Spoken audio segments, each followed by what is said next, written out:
এটা কি যাচ্ছে? এই দেখো সুন্দর দেখা যাচ্ছে। ঘরের মধ্যে ঢুকে পড়েছে উনি।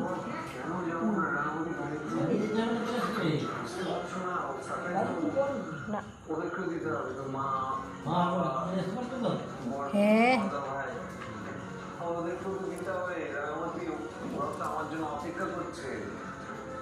যদি আমার কুটুসের সামনে থাকতো বাবা খতম হয়ে যেত।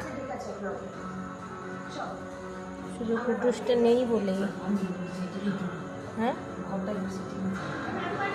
লাইট জ্বালো তাহলে। শুধু কুটুস নেই বলেই, না হলে আমার কুটুস যদি দেখতে পেত ওকে কি যে করতো। দেখো কি সুন্দর যাচ্ছে।